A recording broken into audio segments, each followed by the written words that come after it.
veteran Africa correspondent and author, who her book, let me wave it about.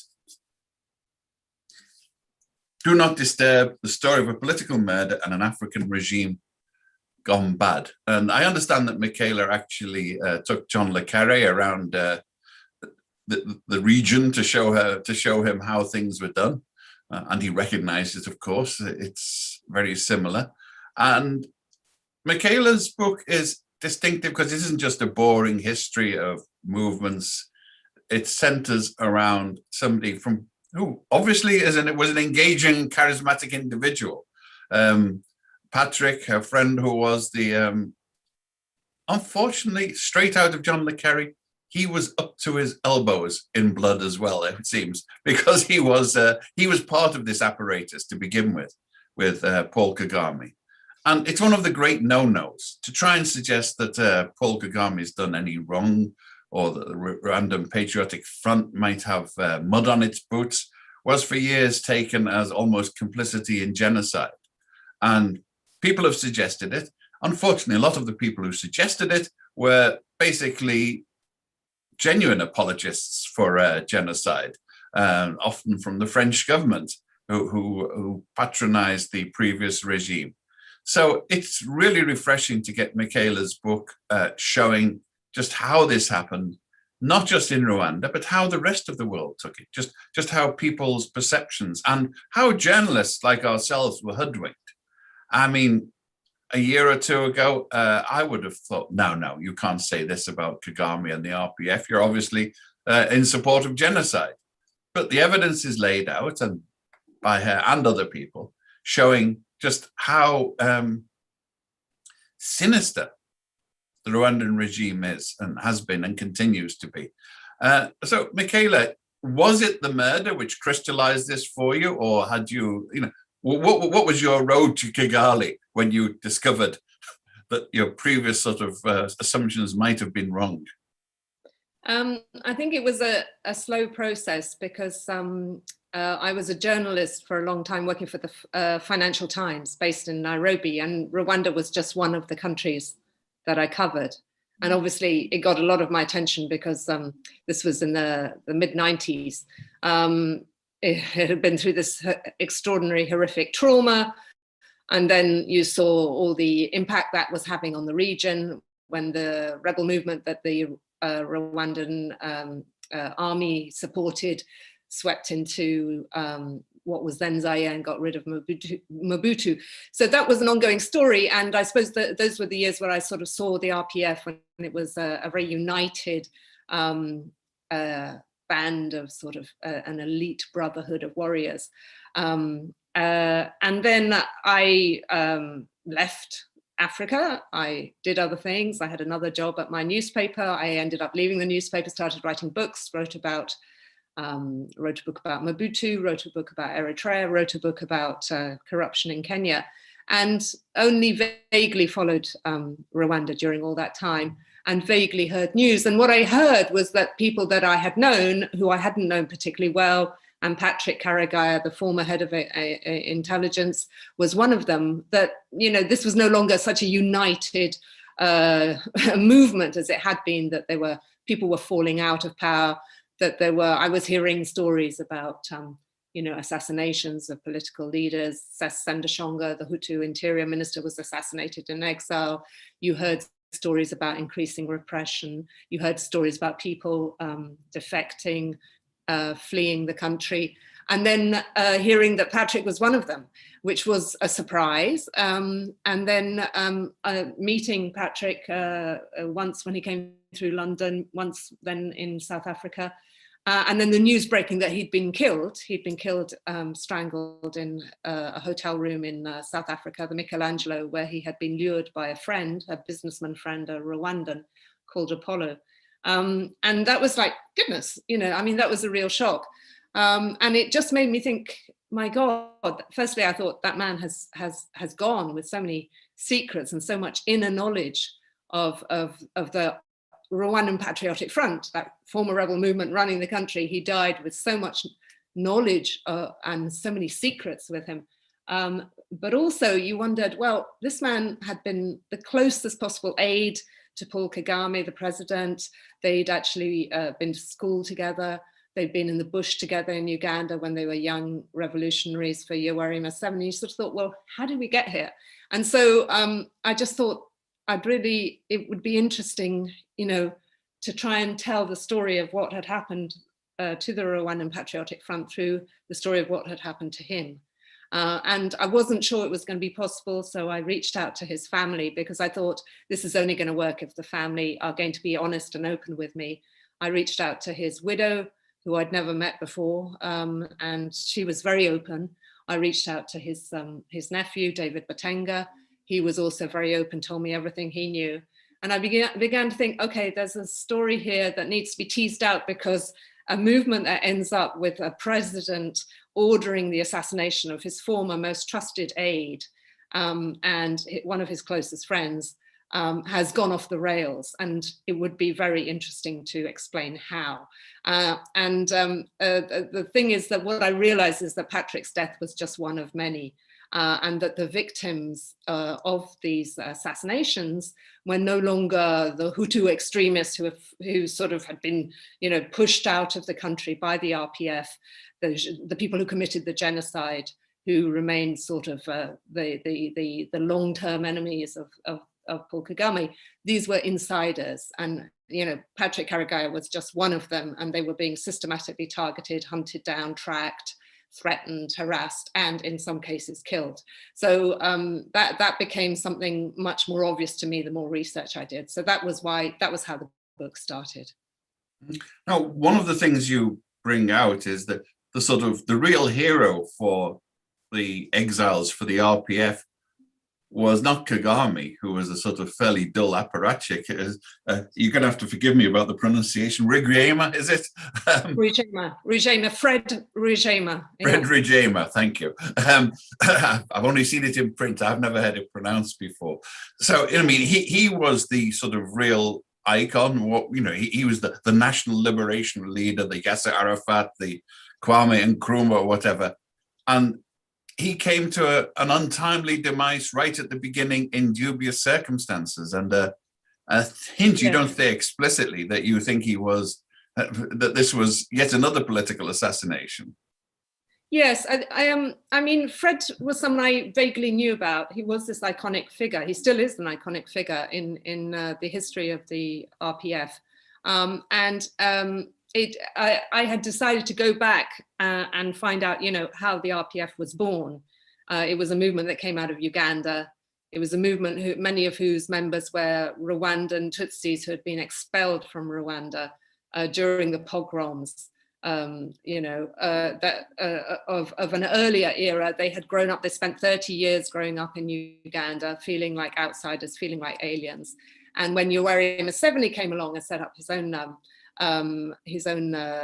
guerrilla movement to challenge Milton Obote, they joined because they felt that they needed to learn how to fight, they needed a cause, and they were going to learn how to fight and how to handle weapons, and then they were going to reclaim their homeland by using that experience. And Fred became the sort of center point, the rallying champion of that movement. And he was young, he was charismatic, he was adored by his men. He was somebody that everyone took to their hearts and felt immediate loyalty to. He was the kind of military leader that people are ready to die for. And he was also extremely close to Yoweri Museveni. So when Yoweri Museveni wins power in 1986, Fred is at his right-hand side and becomes a very important person in the army, the Ugandan army as well. And then his focus turns to, we're going to go back to Rwanda. We're going to use this fighting skills that we've acquired and also some equipment that we will steal from the Ugandan army, and we're going to take back our home. Was that steal in quotes or actual steal? Well, no, I mean, they disappeared with a huge amount of kit, and it was all very well prepared. They pre-positioned supplies. They took, but what was this Ugandan tacit complicity? Well, that's one of the big questions, because Museveni was very much embarrassed when that invasion took place in 1990 in the eyes of the world. And he needed to have deniability, and he did deny that he'd played any role in that. But they basically helped themselves to some of the best equipment that the Ugandan army had at its disposal. And then when they got into trouble, they went back into Uganda, and their men got treated in Ugandan hospitals and found succor on Ugandan territory. So the Ugandan role in that is very obvious. But as you mentioned, Fred died on the second day of the invasion. And there are two conflicting stories about how he died. One is that he was killed by a stray bullet, possibly fired by French special forces that were supporting Juvenal Habyarimana's army. But the other version is that he was actually killed by his closest lieutenants, who were jealous of him, didn't want him to be leading this elite force as it sort he of was Moses. He led them across Sinai. Now it's ours. And they didn't want him to end up being the next president of Rwanda, and they shot him, and then they were shot in their turn. I've never known what the answer to that question is, and I think that's one of the great mysteries that hangs over Rwandan history. Fred has become a kind of martyr-like figure. He's a sort of saint-like figure. You see his picture often on the Twitter accounts of young Rwandans who feel a bit disillusioned with what's going on in Rwanda now, and they need someone to look up to. And he sort of represents the ideals that the RPF had when it first went into Rwanda, which was to be a sort of democratic, ethnic reconciling movement. It wanted to be to sort of win power, oust Habyarimana, who had become associated with horrific repression of Tutsis, and also with single party rule and a really corrupt system. So they were sort of saying, no, we can be a force for unity. We're going to be a multi-party movement. And I think, we've seen a sort of slippage on many of those ideals. And so Fred represents the RPF at its best in the eyes of many young Rwandans. But I gather that sort of over-Slavish support of him in Rwanda is quite dangerous. Well, I think he's an icon, but he's an icon that Kagame, over-devotion to him implies disrespect for the president. There's a sensitivity on the subject of Fred, because Kagame was one of his closest friends, and Fred was a kind of elder brother figure to him at the front, during the Bush years.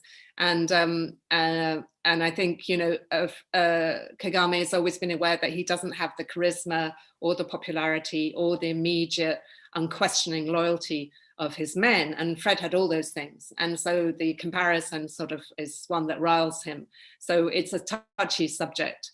And occasionally when you see there have been incidents of Kagame flying off the handle, it's sometimes a reference to Fred that will trigger those outbursts. A trigger moment. We have a question from Alice Cusa. The book seems to be a one-sided story. Why didn't you make more of an effort to hear President Kagame's side of the story? I suspect the book explains this, but you can do it now. Yeah. It was part of the one-sidedness is that the process of researching it. I was dealing, my key interviews I knew were going to be with Tutsi former insiders who had been very high up in the regime, very close to Kagame, and who had left in fear for their lives. One of them was General Kayumba Nyamwasa, the former head of the armed forces, who had 4 separate attempts on his life, and he's still got a bullet in his back where he survived one assassination attempt. And many of the other people I was, and I managed to end up talking to, who scattered around the world in North America, Europe, Africa, and they were people who knew that they were in danger, constant danger. They'd been told by their local police forces in Belgium, France, in the States, and South Africa that here in the UK, that their lives were at risk, that they were in danger, that there was information available to those local police forces that the Rwandan government wanted them dead. So it was quite hard to set up those meetings. It was hard to win their trust. And if I had been going in and out of Kigali at the same time as trying to get interviews with those people, I simply wouldn't have been able to get interviews, because they would have regarded me as a potential spy, someone who's reporting back, somebody who was possibly passing key details pertaining to their security back to Kigali and the intelligence services that were trying to kill them. So during all the time that I was doing the research, I was focusing on them. When I had done most of those interviews, I could have gone to Kigali and tried to interview Kagame and people like intelligence chiefs, Jack Nziza, Dan Manyuza, former military head James Kabarebe. But the problem by then was that I was now worried about my own security, in that I was damn sure that my presence and all the interviews I'd done with these exiles were very well known to Kigali, because they keep very close tabs and they're very good at intercepting people's phone calls and tracking emails. They're really experts when it comes to cyber espionage. And so I didn't actually feel safe about going back to Kigali myself to do those interviews. And then the other question I asked myself was, how interesting are those interviews going to be? If I had gone to Kagame and I'd sort of asked him a few patsy questions and then at the end said, well, actually what I really want to talk to you is, why did you order the killing of your best friend? I don't think that that interview Comrade Stalin, explain why Trotsky was a threat. I don't think that would have produced an interesting result, nor would I have been in the office for very much longer. And from that moment, I would have probably been escorted to the airport. So I sort of thought, well, what am I going to get out of going out on that token trip? Apart from putting my own safety in peril, and then getting a completely useless and uninformative interview. I mean, what I was essentially be asking them about are crimes that would carry, in any normal legal system, would carry heavy sort of prison sentences. So you do tend to find that people throw you out of their offices at the stage where you ask those questions. Well, we're moving into an area that I think is important that you cover in the book, tangentially but informatively. The question of impunity, the fact that it's almost up on a par with Mossad and Shin Bet. They can do no wrong, according to some people. And so Kagame, the RPF and Kagame have had assassination squads around the world. Western rulers know this. The police forces go and warn the potential victims. They pick people up with guns in their hands on the way to assassinate. Obviously connected to the state. Rwandan embassies and high commissions across the world have functioned very directly as nodes in this, and yet everyone treats them with kid gloves. It isn't brought up, and the aid keeps going in. Diplomatic and financial support keeps going to Kigali, because somehow Kagame, well, yes, he's a murderer, but he's our murderer. He pushes our view of how Africa should be, even though you will point out as well that the statistics might well be spurious. Yeah, I think that's what really shocked me. That's the thing that sort of took me most aback, is I hadn't realized when I started researching the book how much evidence there was of this extraterritorial, intimidation and assassination program being waged, as you say, using the embassies, the Rwandan embassies in the various countries as the sort of nodal points. And it was quite clear that the police forces and intelligence services in the countries where these exiles were being targeted knew everything about them. And you thought, there would be a light scolding seemed to be occasionally administered to Kagame or one of his ministers, or don't get caught. Yes, don't embarrass us. You're overdoing it here. You've got to stop doing that. And you kind of think, well, we've had Saudi Arabia doing this, we've had Russia doing this, and when it happens with Saudi Arabia or Russia, Khashoggi or Skripal, we make a big fuss, our Western governments make a big fuss, and there are enormous diplomatic consequences.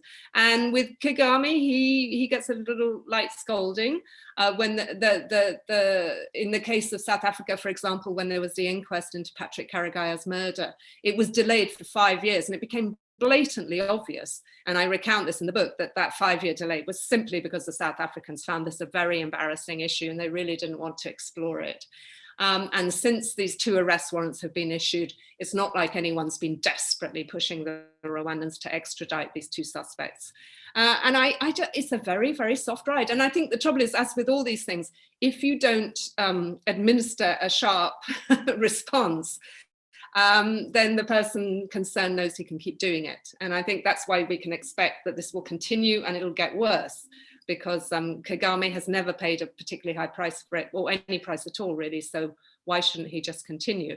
And I think the rendition of Paul Rusesabagina, the hotel Rwanda manager, falls into that scheme where you have a president who feels like, well, this guy, he's a thorn in our side. He's a very vocal critic.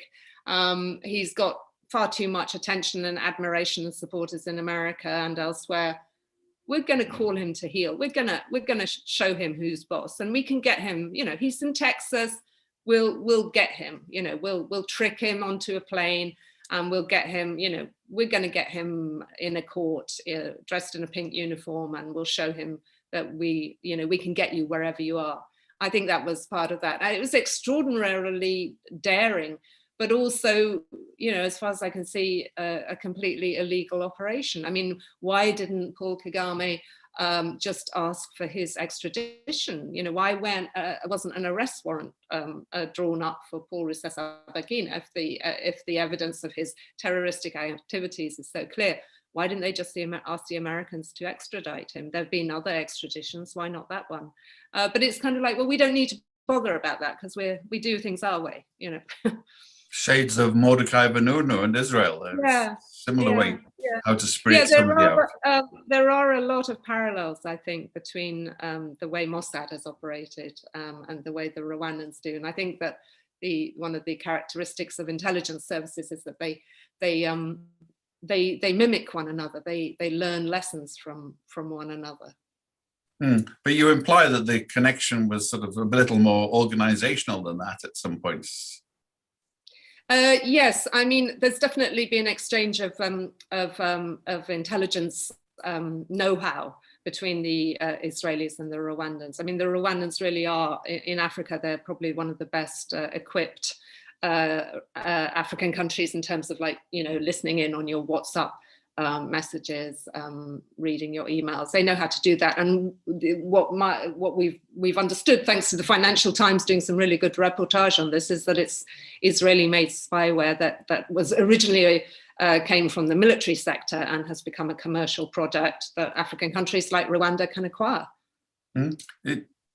How deeply can the regime tap the Russian biochemical expertise? I don't know. I didn't go there.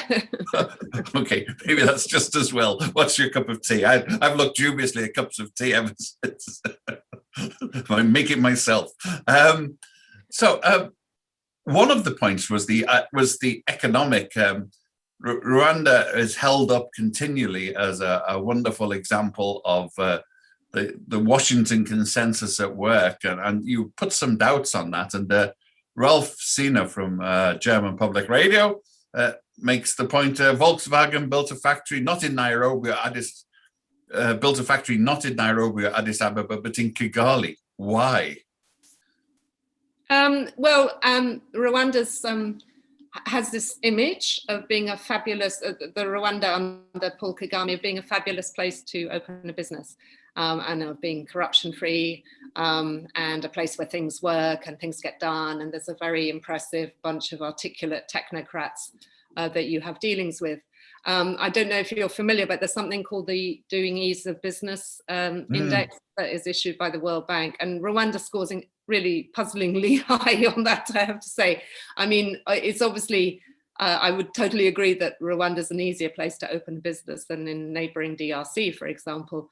But I find it puzzling. If you look at that index, you would think that it's an easier place to do business than Czechoslovakia, the Czech Republic, or Poland, or, and I would really query that. So I think that's that index has been challenged, and there are a lot of people who feel that the index needs a good tough look, not for Rwanda, for the reasons of Rwanda's positioning on it, but because of there's a feeling that it's been tweaked and manipulated by various countries. And I think there is this perception. I used to go to a lot of conferences in London, business conferences, where Rwanda would always be unveiled at the end of the conference as the most exciting, most promising investment destination. Personally, I think that's a slightly misleading scenario, because if you look at the Rwandan economy, it's really dominated by Crystal Ventures, which is the RPF's sort of conglomerate, which has really already soaked up all the most exciting possibilities, and what it enjoys is Crystal Ventures companies have access to the presidential family. They enjoy benign tax relationships, and they get all the juicy plums. And if you're in a foreign company going into Rwanda, you will find that it's not exactly a level playing field. And I think if you actually look at the figures, and I have, investment in Rwanda's economy is quite disappointing, given its glossy image. It's nothing like as impressive as it should be, given all those positives. Well, as Churchill said, there are lies, there are damned lies, and then there are statistics as the ultimate in untruths and terminological inexactitudes. So we have Ben Honans as a foreign correspondent covering Africa. Isn't it your responsibility to not stereotype Africans, given how much Western knowledge of Africa is affected by these stereotypes? Do you regret your decision to open your book by implying that Rwanda is a nation of liars? Yeah, that certainly has annoyed some people. The funny thing about the way I start my book is that it hasn't annoyed the Rwandans that I've interviewed, and that really were the people who sort of were my way into the story, the whistleblowers. They weren't at all irritated or shocked by that. They were fine by the start of the story. The point of that discussion in my introduction is I wanted the reader to be very aware that what we're dealing with is a series of conflicting narratives, and a narrative that was presented to the world in one way and defended to the hilt very, very ferociously by certain men in positions of power and privilege. And that the people I'm interviewing in the book later went on to say that narrative happens to be a lie, and it's not the truth, and we lied to you and we took you for a ride, but now we want you to know the truth. And that presents any journalist, any writer with a real challenge, because you're thinking, well, which version am I supposed to believe? And so I wanted to put that on the table and say, this is the challenge. And especially it's a challenge because I was dealing with a lot of people who worked in intelligence, and intelligence is all about fabricating narratives and, covering up what's really happened and presenting a cosmetic exterior to the world. So these were all intelligence. Many of my interviewees were people who'd worked in intelligence, and they were now saying, we're whistleblowers, believe us. So it was a question of sort of saying, let's be honest, that this is a book in which a lot of the key protagonists, there are question marks over the reliability of witnesses. So I was actually saying, this is the challenge for anyone writing about this region. And this is a challenge in particular because you're dealing with a culture that talks about itself in this way. And Congolese people, when you interview a Congolese, which I did for my first book about Mobutu, they'll present themselves in a certain way. Kenyans also have their own stereotypes that they like to explore and present you with. And Rwandans and Ugandans also do. And they're very different from one another. So that's what I So it's lay out. not an African stereotype, it's a Rwandan stereotype. Exactly, it's not an African stereotype, it's a Rwandan stereotype. It's something Rwandans say of themselves. Well, I got shades of it from my times in Rwanda and the Congo. And but what I found it very useful for your book, because basically you're signaling that the whole book is a sort of quantum work. Everything is true and not true at the same time. Yeah, and it's very hard to pick apart the reality. And one of the things I wanted to lay out is you know, which version do you believe? Which one is more likely to be true? Is, you know, if you have a series of people who are saying, this is now the narrative I want you to embrace, but they told you a different narrative, you know, do you believe them when they were at the height of their powers and firing on all, and, you know, and sort of they had minions running around for them, and they had, you know, they were running a state? Or do you believe them now when they're out on their ear, they've lost their jobs, their lives are in danger, and they're on the run? And my feeling was, I believe them, I'm more likely to believe them now because they've lost everything. They don't have jobs at stake. They don't have, you know, assets they're likely to lose, houses that are going to be seized, businesses that are going to be appropriated. They've lost everything. So they're more likely to be honest now. Well, it brings up so many of us in the West took these on face value. And I mean, we fall into this automatic binary position. I think, as we were discussing earlier, that obviously there was a genocide of Tutsis. A horrific wrong was in collectively on them and the Hutus, although I understand the Hutu victims are now being written out of the official Rwandan histories from what you say. So we instinctively think they must be right. But this, you know, this is the same as saying that Benjamin Netanyahu must always be right because of what happened to his people, to Jews during World War II. It does not equate. Milosevic, because the Serbs were on the side of the Allies during World War II, he never committed any crimes afterwards because he couldn't have done.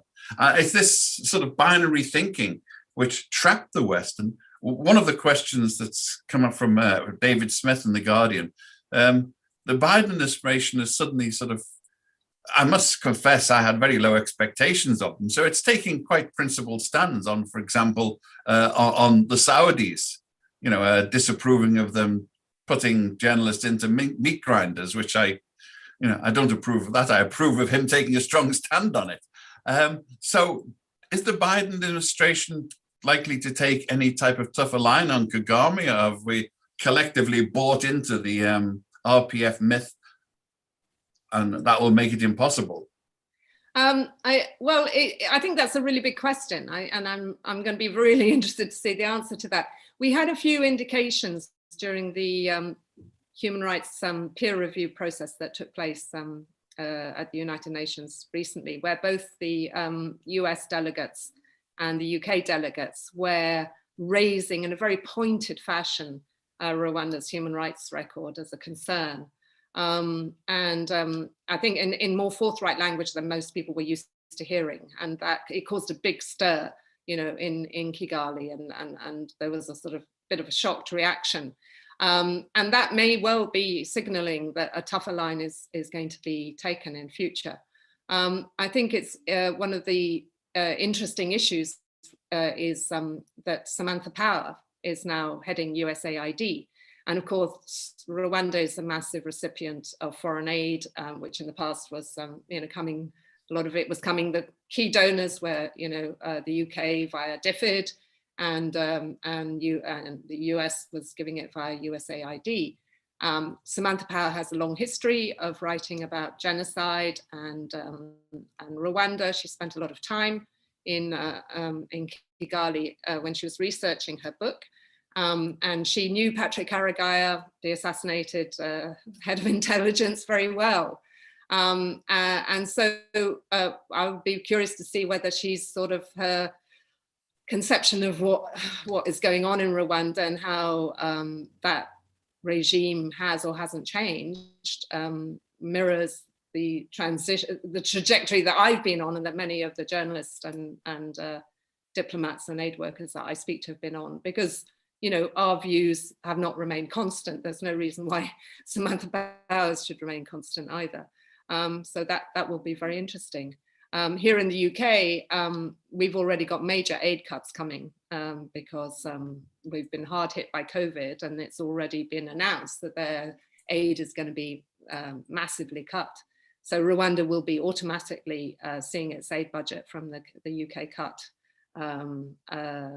So, you know, the leverage that aid supplies means that, you know, I think Kigali should be watching and very alert to whether or not the relationship is changing a bit.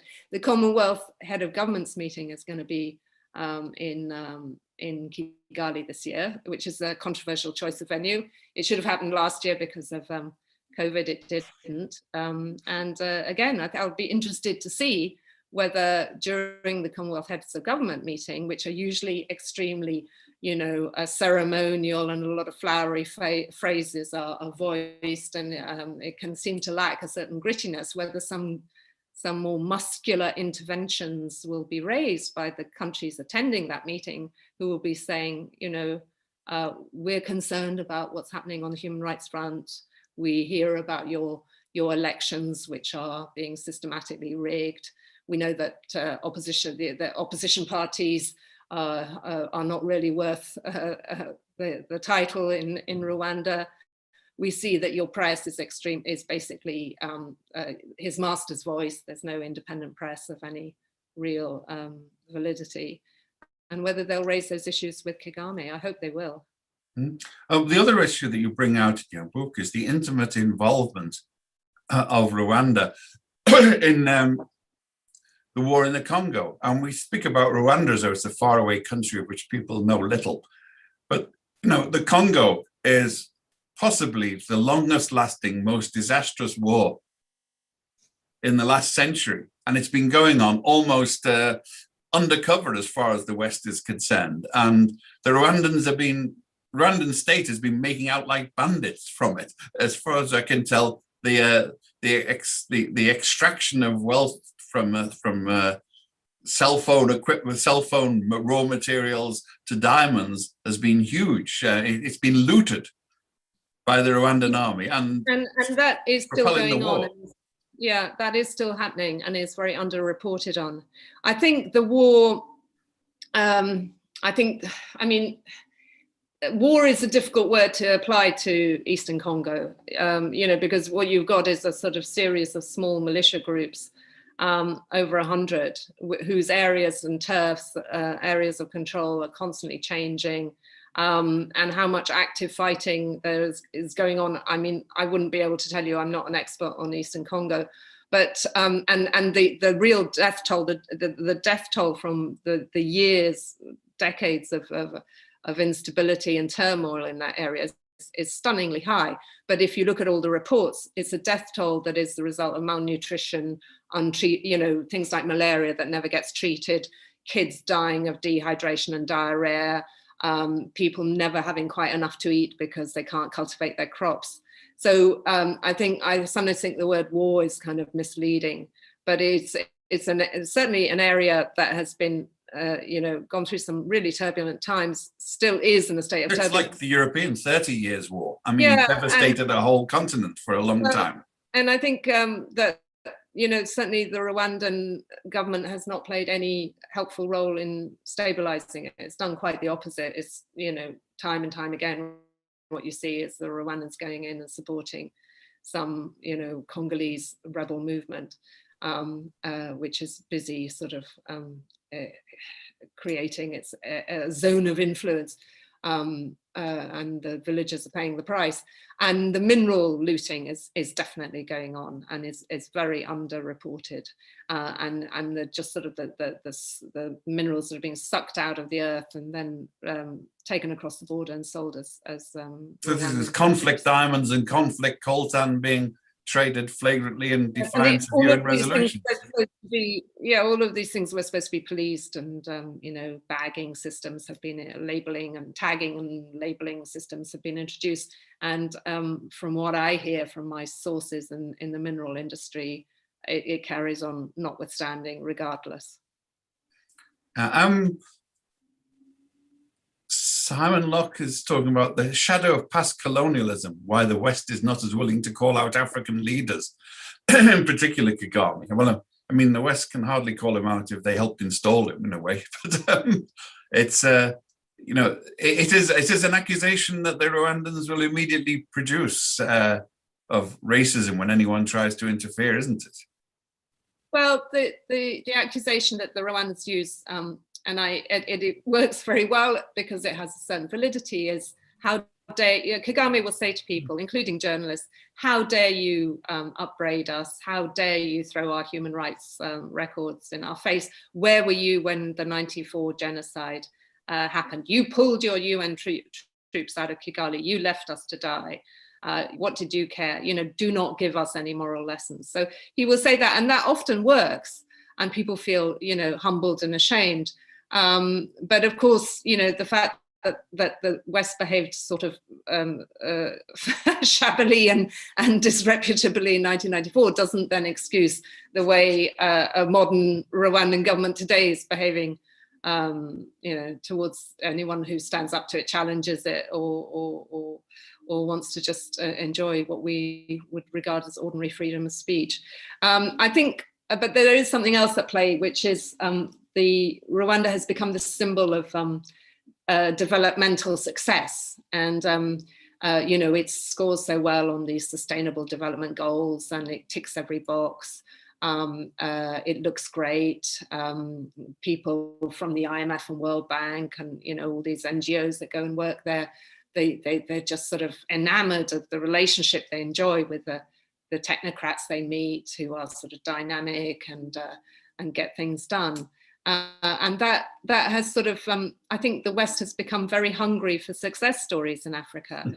You know, there used to be a time where we talk about the donor darlings in Africa being Uganda, Ethiopia, and Rwanda. And now Ethiopia is in the grips of a horrific civil war in Tigray. Uganda, it just saw incredibly violent, rigged elections, and everyone feels that Museveni is a despot who is sort of turning into the cliche of the despot.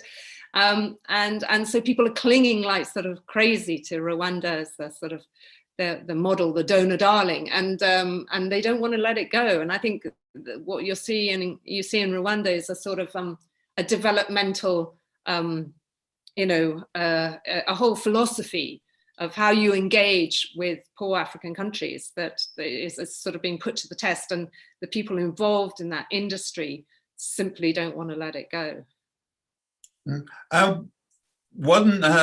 Frank Gomez is asking what Rwanda will be like in 2 years or 5 years.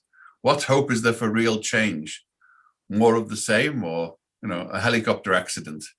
Yeah, I don't know. I think, I mean, you know, if you look at the history of Eastern Africa and the Great Lakes recently, it is extremely unpredictable. So, you know, in Tanzania, you have President Magufuli, who seemed to be there, and he was going to be there for a very long time, suddenly dying very unexpectedly.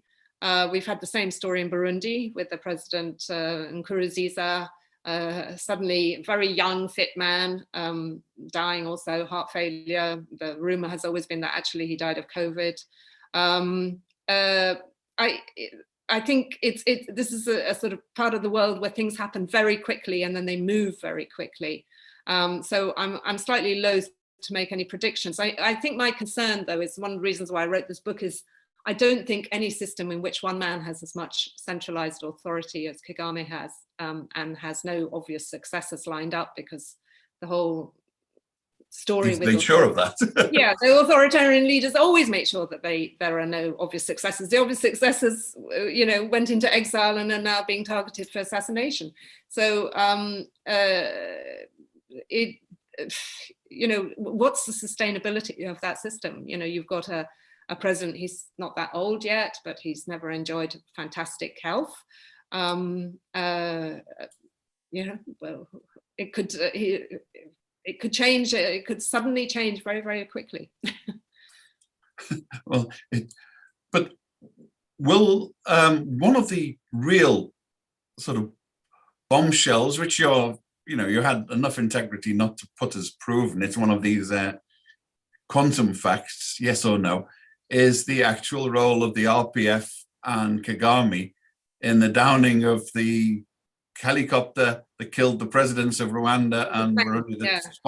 I mean, and you know, you're quite clear to make the point that this does not in any way explain or exonerate the genocide there. But I mean, it's a bit like sort of Gavrilo Princeps in Sarajevo with a pistol. You've got a lot to answer for, young man. Yes, I mean, as I explained in the book, like many journalists, I had heard the story, you know, people were saying when I first covered the genocide that the plane had been brought down by Hutu extremists. And I totally believed that. And I was stunned and shocked when the French judge Jean-Louis Bruguière brought out indictments against the whole of the leadership of the RPF. And I was like, goodness me, what's going on? The French are very Rwandan in their attitude to the truth. Yeah, I was kind of like, Jesus Christ, what is he thinking of? And it seemed to me at the time, I remember thinking that's a very cynical move. I automatically assumed it was a political move by the French, who have history in Rwanda. But of course, then more and more sort of people were coming out of the RPF, and that's what was worrying. It was people who had worked inside the RPF saying, of course we did it, of course we did it. And while I was interviewing people, you know, all these former high-ranking insiders for the book, they were all, it was like, yeah, we did it, you know, yeah, we lied about it, but we did it. And so in the end, I think I ended up, as I said, I was tendency to believe the whistleblower in these kind of things, because whistleblowers have nothing to lose.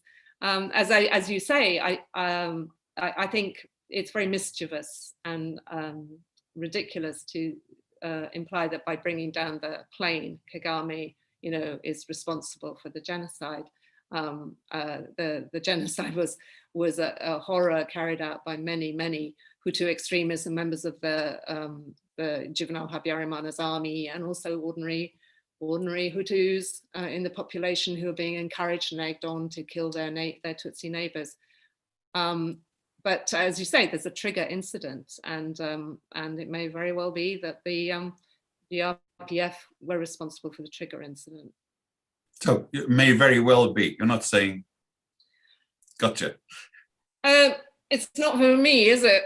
No. But I mean, that's certainly, you know, all the whistleblowers I was talking to from the RPF were saying that, and as Philip Retchens, the Belgian professor who has done a lot of work on the downing of the plane, says, he sort of says, isn't it strange that no one has come forth from the ranks of the Hutu extremists and said, actually, we admit it, it was us. You know, as far as I know, there's not a single member of the FDLR who's ever said, yeah, okay, it's a fair cop, we did it. Whereas from the ranks of the RPF, you get endless numbers of people saying, it's, you know, it's a fair cop, we did it. And yet, for so many years, people were saying, oh, no, they've got axes to grind. Oh, no, they don't know what they're talking about. Oh, no, this is grievance. You know, they're just voicing their personal grievances. You kind of, I don't know. Well, it's amazing how these become articles of faith with people. You know, the Katyn massacre couldn't have been done by the Russians because they were on our side. Yeah. You know, or, you know, the Reichstag fire.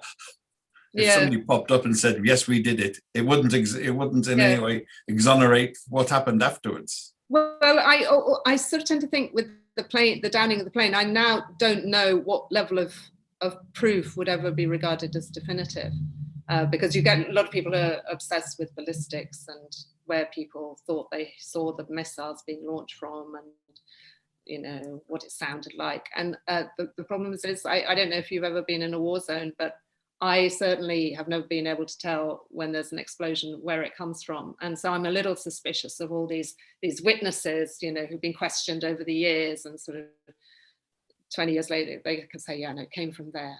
You know, I heard it, or, you know, it's... no, it's not a clear science.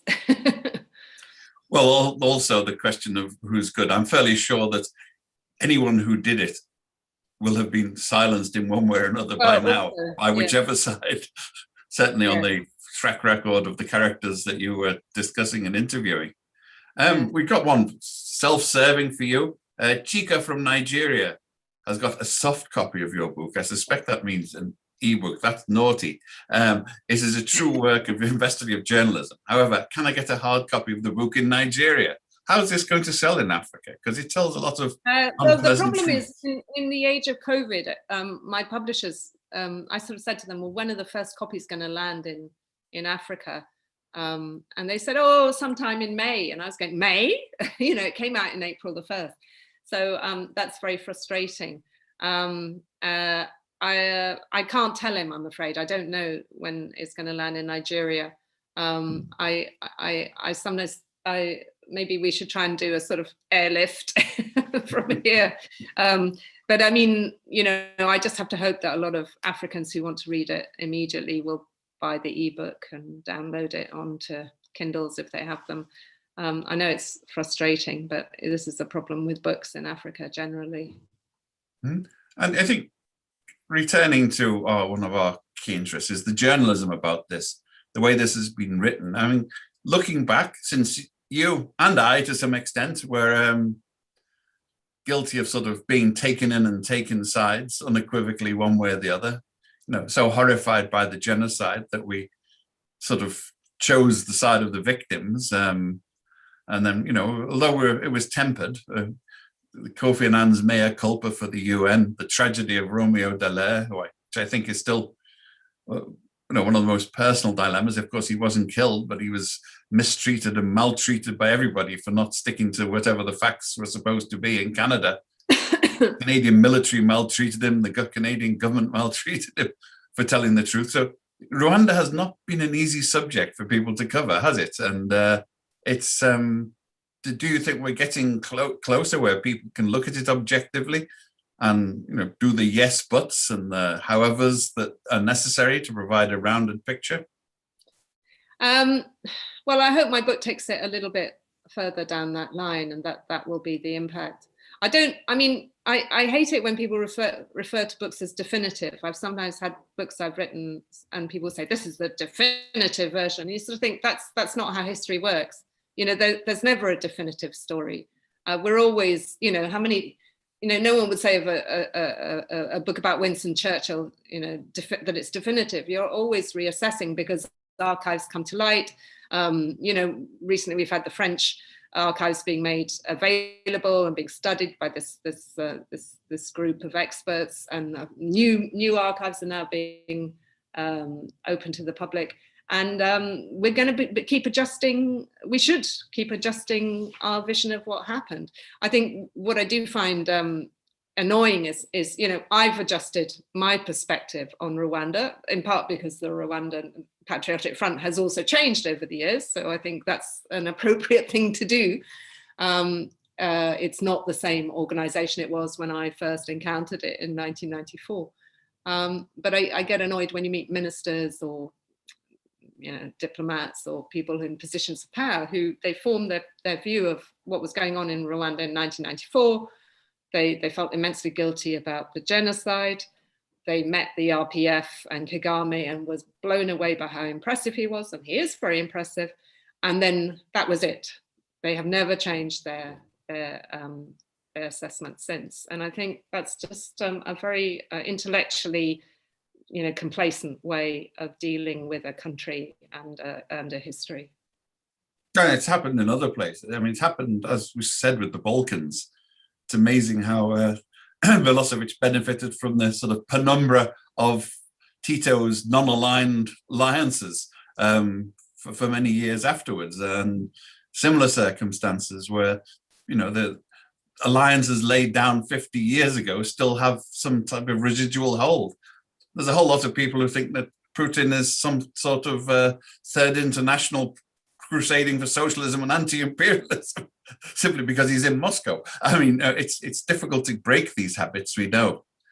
Somebody's suggesting, Duncan Kiyingi is saying you should do something about Museveni and Kaira. They had the same sort of power struggle as Kagame and Rejema. Yes. I mean, there are no end of, I mean, the Great Lakes is, and East Africa. I mean, there's so many amazing stories. And I think there's so many stories still to be written. I don't know what my next book will be, but every time I'm talking with Rwandan or Ugandan friends, you sort of think, yeah, that's not really been written about. There's so many stories to be teased out, and of course, the problem in the West is we're not really reading about these stories very much. The supply of non-fiction books is not huge. Unless you've got a grand guignol character like Idi Amin, it's difficult to see how Uganda is going to make the bestseller lists to repay your investment. But it's one of the most fascinating countries, in Africa, and a very easy place to work for journalists. So that shouldn't be the case. Well, it's up to you to make it fascinating for a general readership. Well, maybe it's up to Ugandan journalists to do that. I mean, they do. There are a lot of good Ugandan journalists. Oh, well, good. There's the call. Our Ugandan colleagues, get your word processors and tape recorders out. Exactly. So, let's sum it up. I mean, is there hope? Is Kagame going to appear before the International Tribunal? Well, I mean, you're pitching it at a very high level there. Deliberately. High anticipations, very controversial anticipations. I think we can be confident that won't happen. I would like to think that the increased scrutiny and a feistier kind of relationship with donors will mean that he reins in his actions, and that he opens up the democratic space a bit more. But I do think that the history of, if you look at other authoritarian regimes, they don't tend to get less authoritarian. They tend to get more authoritarian until there's basically some kind of explosion. And then we get a new system in place, after a lot of turbulence. So I would like to think that some oversight and nudging and scolding and using the leverage that aid offers might sort of change behavior, but I think it's unlikely. Yeah, I suspect this might explain some of the ambivalence of the Rwandans about the tribunal, though, mightn't it? Well, I mean, as the head would be accountable by the ICI in any case, because I think they're immune from prosecution. Okay, well, I think we're getting towards the end now. So I've got to thank you all. Thank particularly our guest, Michela Wrong, and thank you all for coming for an excursion into a place where it's a small country that's had huge consequences internationally, and I continue to do so. And I will be, we've got more coming up in the near future. We have forthcoming events, including Nina Burley on COVID and other epidemic. We have coming up soon. Where's the slide, Jamie? We also have coming up no less than Idris Ahmed talking about Syria, where there's a similar sort of blindness from the other side, where there are people who will watch a chemical bomb drop and then blame the people who it fell on for breathing too deeply. It's a similar doublethink is the word, technical, very, very technical. And we've also got Ban Ki-moon coming up in June to launch his book. Ban Ki-moon luckily missed Rwanda, but he was present for many other conferences that still, conflagrations that still haunt the world. So we invite you to come anytime to join our Foreign Press Association briefings.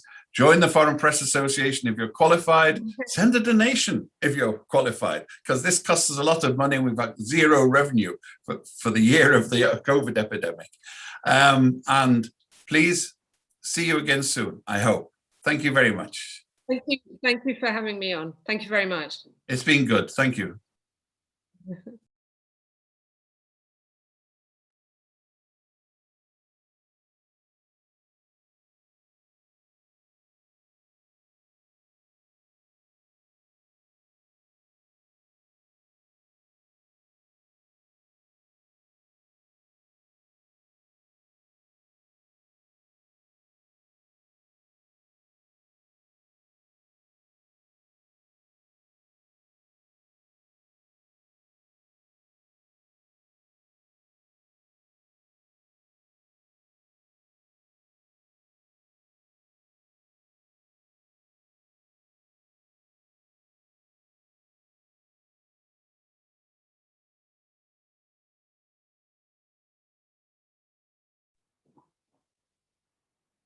I'm going to go off now, but I want to say thank you.